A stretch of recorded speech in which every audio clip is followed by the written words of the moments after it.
les avez fait partir parce qu'ils se comportaient mal, à votre avis? Parce que d'abord, ils ont massacré des gens sans que le gouvernement congolais sache à Bandaka et à partir de Kisangani. Deuxièmement, parce qu'ils s'est conduisé en pays conquis, tuant, pillant, je viens de le dire, et puis ils se sont même immiscés dans la politique intérieure de notre pays. Est-ce que ça n'est pas, excusez-moi, est-ce que ça n'est pas relativement normal dans la mesure où vous avez fait appel à eux pour arriver au pouvoir, ils ont demandé quelque chose en échange? Ou vous y attendiez? Messieurs, notre alliance est une alliance d'intérêt. Comment allait-il durer au pouvoir si nous n'avions pas, nous, forces armées congolaises, maintenu les Hutus en état d'incapacité opérationnelle? Ils en avaient besoin. Et c'était de ça que nous avions parlé lorsqu'ils devaient nous laisser le temps de faire passer les armes pour rentrer aux Zaïd alors. Nous n'avions qu'une mission, chasser la dictature chez nous et démocratiser la société. Les deux, nous sommes contents de ce qui s'était fait. Mais ils ont voulu maintenant plus. Ils ont voulu être le maître de notre pays. Et ça, c'est impossible. Avez-vous échappé à des tentatives d'attentat? Pardon? Avez-vous échappé à des tentatives d'attentat? On en parle, mais ils ont comploté. En fait, c'est vrai, ils ont comploté, ils ont monté un coup d'État le 2 août pour essayer de m'assassiner, prendre le coup à... vous savez la suite. Monsieur le Président, depuis ce lundi, il y a une plainte qui a été déposée contre vous en Belgique, mais également en France, contre vous et contre certains membres de votre entourage pour crimes contre l'humanité. Comment réagissez-vous et vous sentez-vous menacé? Écoutez, c'est de l'amusement. Crime contre l'humanité. Qui avions-nous tué? Et moi et mon entourage. Nous n'avons tué personne. Mais il faut le prouver. Mais le 25 août, par exemple, vous avez lancé un appel à la radio demandant à la population de prendre les flèches, les lances pour se battre. Et vous avez dit, sinon nous allons être l'esclave des Tutsis.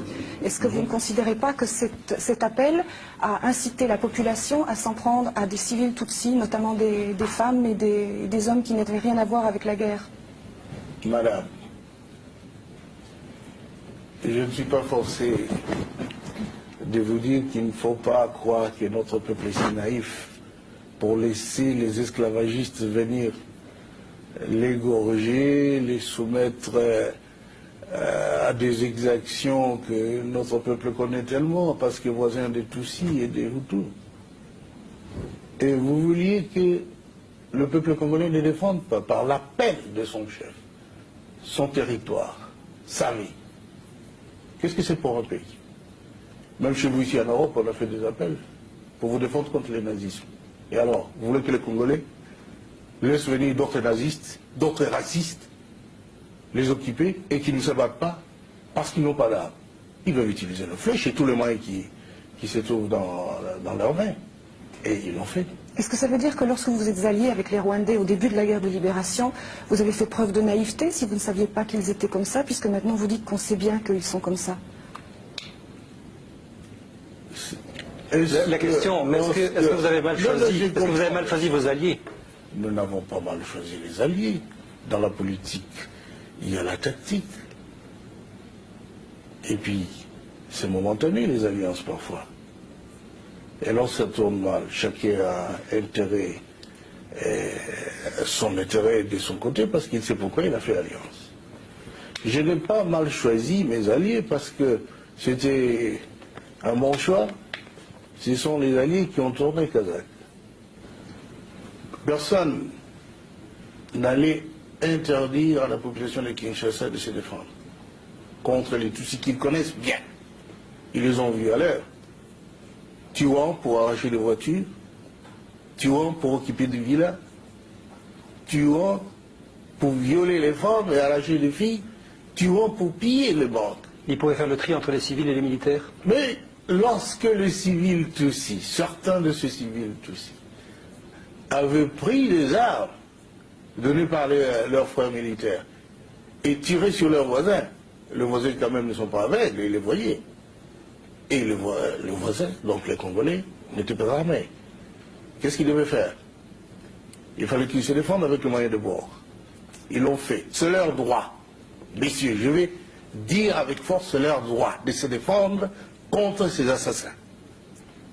Oui, comment est-ce que vous réagissez, vous, aux plaintes contre vous et votre entourage? Vous avez entendu ça? Oui, ça, c'est Plainte pour incitation au meurtre. Comment est-ce que vous réagissez, vous, sur le plan personnel? Qu'est-ce que ça je vous fait sur le plan n'ai personnel? incité personne au meurtre. Quel meurtre? Vous venez dans un pays d'autrui, tuer les citoyens de ce pays, et vous dites, quand ils se défendent, ils commettent un meurtre. C'est un meurtre, ça. Pourquoi, lorsque l'armée rwandaise était présente à Kinshasa avec votre accord, puisque vous étiez alliés, Si. vous n'avez pas dénoncé les pillages, les meurtres que vous dites, dont vous venez de parler à l'instant? Et pourquoi sont-ils partis, si je ne l'avais pas fait? Mais ça a duré 1 an. Et ça durait un an, nous étions des alliés. Et quand il y a des contradictions, on les traite entre alliés. On ne les traite pas devant les places publiques.